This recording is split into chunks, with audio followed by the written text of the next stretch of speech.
मैं आपको बताता हूँ, कांग्रेस को पहले पूछा आज क्या, आपको पूछना चाहिए था भाई। सर सरकार में आप बैठे नहीं, मुझे मालूम है कि आजकल नहीं सर। अमित शाह जी आपने पूछा हम लोग कांग्रेस से सवाल क्यों नहीं पूछ रहे, राहुल गांधी से सोनिया गांधी से सवाल क्यों नहीं पूछ रहे। सर देश की जनता ने आपको चुना है सरकार चलाने के लिए, जो सत्ता में बैठा है सवाल उससे पूछे जाते हैं। मोदी सरकार का बीजेपी का वायदा था कि भारत की अर्थव्यवस्था 10% की जीडीपी ग्रोथ रेट आप डिलीवर करेंगे, जो आपका प्रॉमिस था और जो डिलीवरी है उसमें इतना बड़ा गैप क्यों।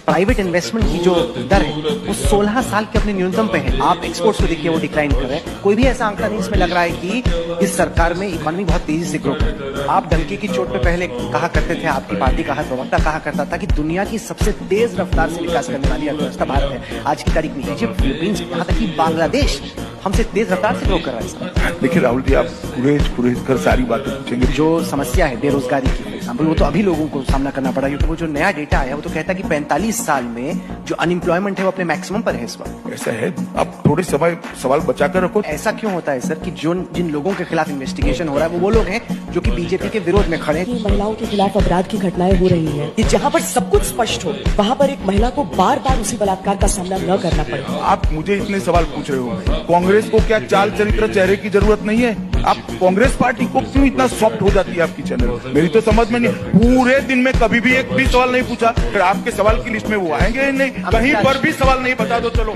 मैं मेरी बात वापस लेने के लिए या तो आप फिर स्वीकार कर लो। नहीं, मैं बताता हूँ ना, देश की जनता आपसे उम्मीद रखती है, इसलिए आपको देश की जनता हमसे, पार्टी में तो डिफरेंस आप है, इसलिए सवाल आपसे पूछे जाएंगे कि आप भी कांग्रेस से कड़े सवाल करो।